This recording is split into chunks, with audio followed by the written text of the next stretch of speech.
Now, as I was saying earlier, Rauf Asmatbekov, we have no real information on him. He is a complete unknown, a shadow.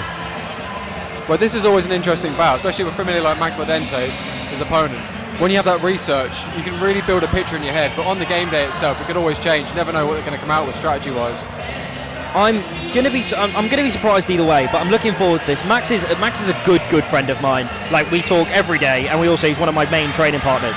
So I know his skill set, and I know how good he is, and he has progressed tenfold in the past year. He's had a break from university where he's been able to be in the gym the whole time, and like he was working and then obviously just being in the gym, and that has he's gone from strength to strength. And as he's matured as a man as well, his frame has filled out. He's not the skinny kid with long curly hair that's tied up anymore. He's Max du Bronx Mordente now. Takes damage, dyes his hair blonde, gets a sub. That's how we do it. It's how we do it. That constant evolution. One step at a time, as to say. The start of the main event. The main Here card. he is. Now, I think let's take some visual cues here. Ripped, solid, wrestler. Wrestler, surname, Asmatbekov is, I think he is going to shoot some takedowns, but Max Mordente's jiu-jitsu is deadly. So, will it be the wrestling, or will it be the jiu-jitsu? Now, interestingly enough, in these MMA at the amateur stage, only 3 rounds to work. The wrestler, if they can shut down the grappling, the jiu-jitsu side of it. We saw that in the fight with Ibra.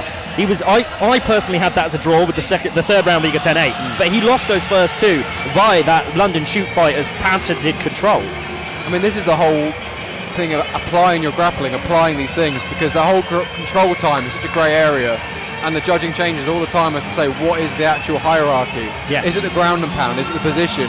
Is it submission attempts? Is it trying to finish the fight? What would you think? That's where it is. Like, the judging criteria states damage, but only if damage and the wanting to finish the fight is even, then it goes down to control. And if nothing's happening, then the damage is even. So then you're just winning on control anyway. So people say, oh, you can't just win from just holding because you're not doing any damage. But that's where we go to the second criteria.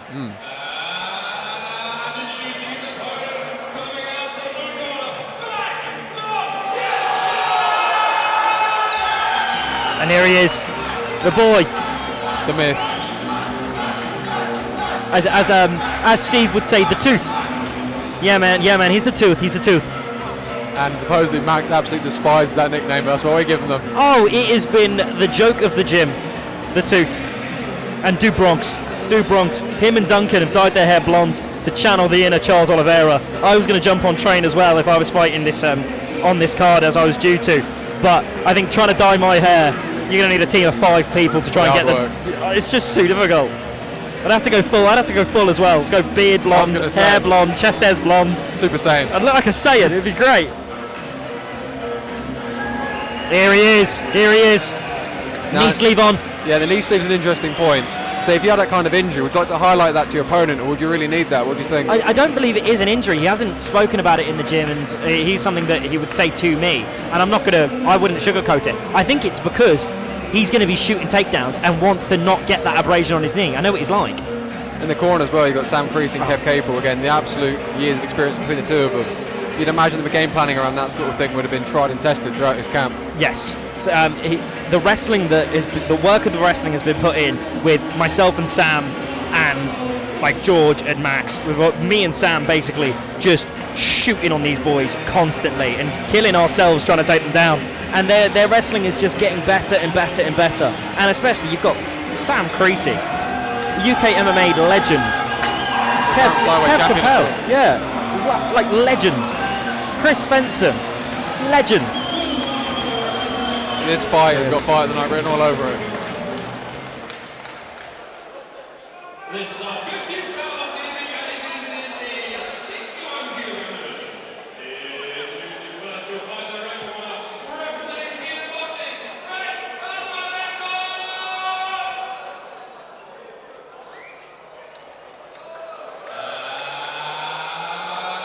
introducing his opponent in the blue corner, representing Roger Gracie Academy Box, it's Max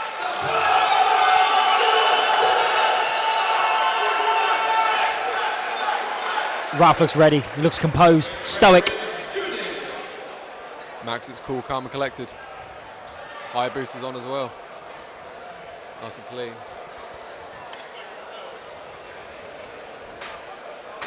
That really helps those Hayabusa gloves because they're so thin. It really helps the grappling. Nice touch of glove to get things started. Nice and calm. Southpaw stance for Rauf. Nice measured approach from both. Nice and calm. Nice and calm. Always with those orthodox southpaws, you want to get outside of the lead leg. So It's always just be battling for that. And worrying about that rear side because it opens it up for both fighters. I mean, Max has had a lot of experience fighting southpaws as he spars with me. And, Gave him the clinch there. oh, brilliant. Max using that strength there. He's got the overhook. Overhook on one side, under on the other. Doing Right well in front to of get us space. here. Doing really well, trying to press his man against the fence. Now, it's tricky with that underhook, though. He can't get around to the back, he can't seem to advance his position. He's really got to look for like leg rips or something like that because you can't drop your level down. He's digging that underhook well, and the takedown defense is there from his opponent. But I think he's going to be working for a trip here. Max being much bigger than his opponent, he's having to dip quite a lot lower to get any head position there. He finds himself in that 50-50 position quite a lot. But he's got that. He's got the underhook on the left side. He's trying to scoop that leg out. It's a tricky one. He would either have to climb up to the upper body, try and take that as like almost a shoulder height underhook, and try and tip his opponent over. But the problem is that headline and just sort of keeping him just stacked, that shoulder pressure on the top of his head. And he's having to dip his levels so much, so much, Very nice head positioning. of where he's almost at the same height as him when he's on his knees. Doing well to protect that inside space. He's there. He's got on one leg. I think he's going to go for a single leg. Moving through to the high crotch, I think. For those at home looking, see the foot on the outside, trying to fish up between Max's legs to try and get ultimate control of the hips. And that's everything. The hips are the main part of the body. It's the main mover. It's where your biggest muscles are. If you can control the hips of your opponent, you control where they go. Now you've got to imagine this early sort of clinching up for the first 2 minutes of the fight must be quite taxing for both of them. Yes, exactly. And they're still dry. They're not that sweaty yet. Lovely shot. Oh, well done. But so see he's got his hips back out again, managed to stand back up. They look like they're separated by 2 weight classes at the moment. Max looks like the much larger fighter, much larger man. He's doing really well with that head positioning. I would like to see some knees as well to the legs whilst he's there. So just try and... Just soften him up a bit. Give him something else to worry about. Yeah, if it's definitely. just wrestling, he just has to worry about wrestling. If it's MMA, you have to worry about everything. He's clasped his hands behind. You can see here, lift. Good back, lovely. Well done. Beautiful takedown there from Max, and he's into guard. Now let's see if Rauf can actually play off his back and see what his jiu-jitsu is like. He's got 20 seconds to work. See what we can do with it. And stacking up nice head control. Just stacking him against the fence. And with that fence as well, it can really shut down that bottom game. You can only do so much if your posture is broken, not only by being crumpled up, but also your head being moved over. Vicious ground and pound now. Just trying to score those final few points. Now, his last few minutes, I think that's really going to just separate that round. It's a very close round, so just for the one takedown, a lot of exchanges. That last position of ground and pound. Just that little flurry. That's all it takes to swing something. Just that little flurry. Even on the replay we've got here, see Max running it down. Really Just interesting. reshoots. He doesn't sit there and like cry over his failed attempt. He chases back up again. Really nice work from both. This is what we're seeing though, that extra bit of composure, that bit of like, okay, I've got 3 rounds to work. Ideally get it done as soon as possible, but also from both of them, they've got the composure and that experience to know, okay, we can work from here, we can keep this thing going. Exactly. That is the main thing. And we're finding that now, as Max is getting older, he is getting more composed. It's those rep times, it's the rep time. But I'm very impressed with Rauf so far. As an unknown commodity, he's done very well. And that's the thing as well, when you're going into someone that's unknown, there could be any sort of level, any kind of discipline, any kind of strategist. It's the big risk, but also could be a great reward. But that's true experience, though, taking these matchups. And this is the best place to get it, is at Battler and it is at this amateur level. Now here's the real question, who took the most taxing on the cardio from that wrestling exchanges? If we're looking at just body, like posture and body language here, it looks like Rauf. Deep breaths, sunken shoulders. Let's see the footwork. Nice and light still, moving around quite nicely.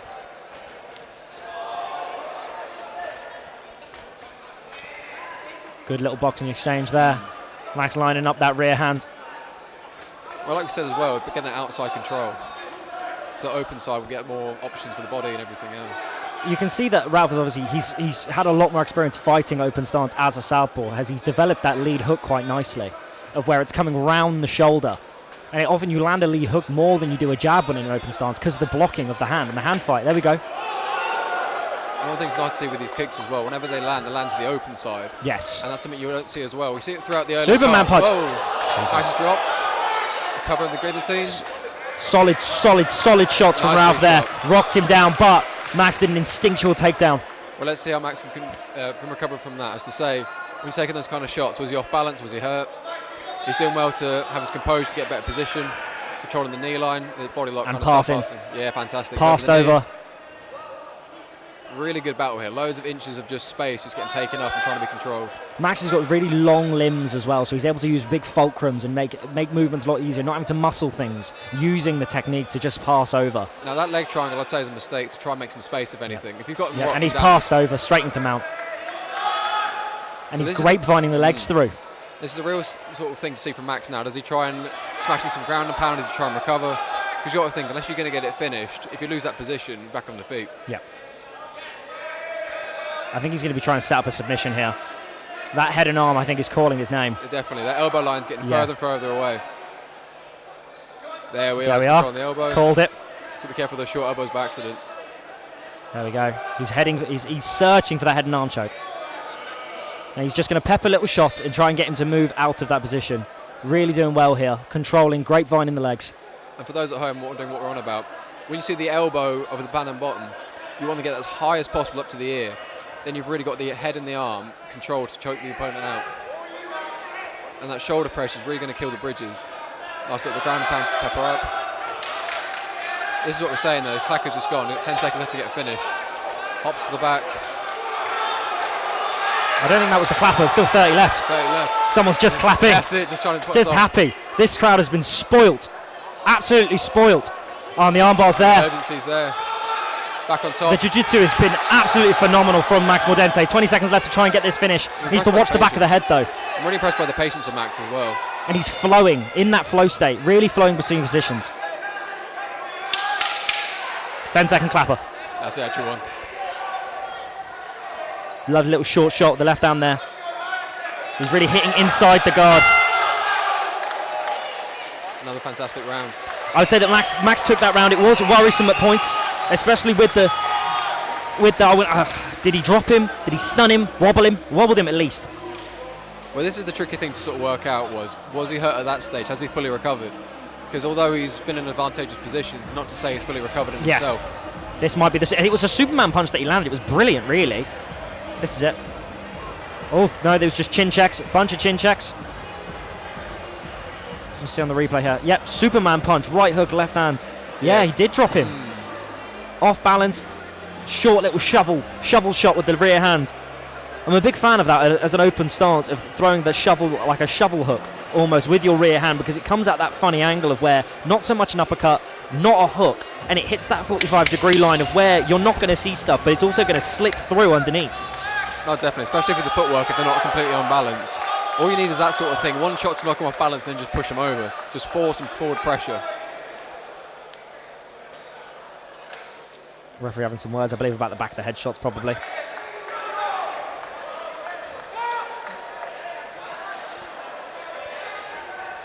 Big round. So the first one was a close one. I'd say it biasly edging towards Max. Second one ended strong with Max, but got taken down. So it's a hard one to sort of score outright. So this it's been very closely contested. It's all to play for. It's still all to play for.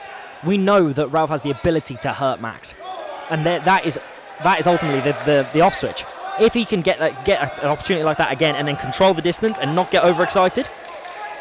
When he's stepping in with that rear hook, he's definitely landing all right. And that's the thing with that orthodox southpaw stance. If you can get that heavy outside position, you can really just crack. You can really land with a lot of freedom, to be honest, because you get that position against the opponent. Lovely sprawl getting stuffed. That underhook saving him, and reverse the position there. That's the thing when you're a bit slippy after that kind of transition. Max is flowing from position to position, but Rauf is really controlling it this round. He knows that Max's game is to grapple, and he's now allowed himself to understand that and really be able to defend properly. Now, deep underhook there, shoveling him up. Well, this is my next point, is if he's defending these takedowns, is he giving himself a chance to win? Because just shutting down Max wouldn't be enough to score. He knows that if I was him, I'd be making space and trying to just land with those bombs again. There we go. Whoa! Fence grab. Big hold onto the top of the cage as well.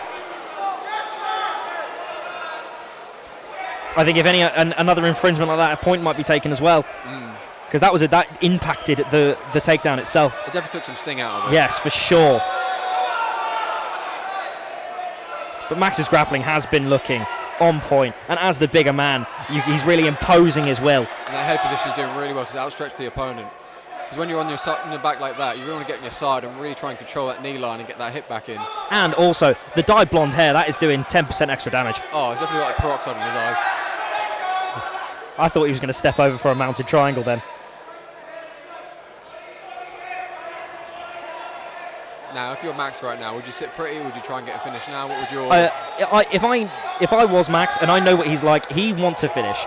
He doesn't want it to go to the judges' scorecards because he feels like he's done half a job. Now, if I was him, I know I've got 30 seconds. I'd be controlling position. I'd want to win more than anything else. But I know what Max is like. He will push for a finish regardless. And with 25 seconds, he might still get one. And for those on bottom, seeing that position, holding down. There's space to slip out the back door. There is space there, but I just don't know if he's got the whereabouts, the knowledge, or the skill to do so. But 10 seconds left. Grapevine those legs through again as he postures up, and he lands big shots from Max Mordente. And he go for the head and arm again, and that's it. Well done. I think Max Mordente has cleared that one out.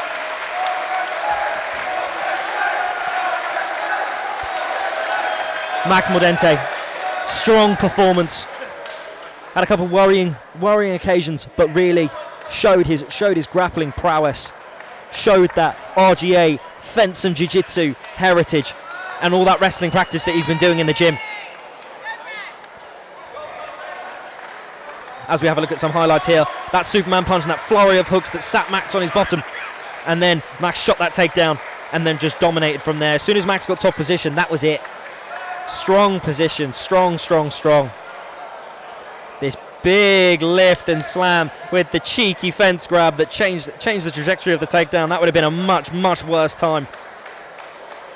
After 3 rounds of action, we go to the judges' scorecards. It is a unanimous decision.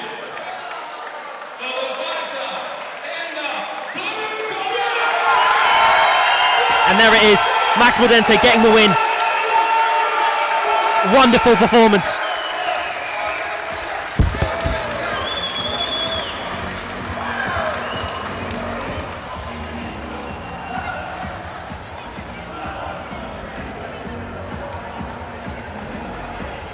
And there he is, Sam Creasy, Kev Capel, and then Chris Fenton in his corner.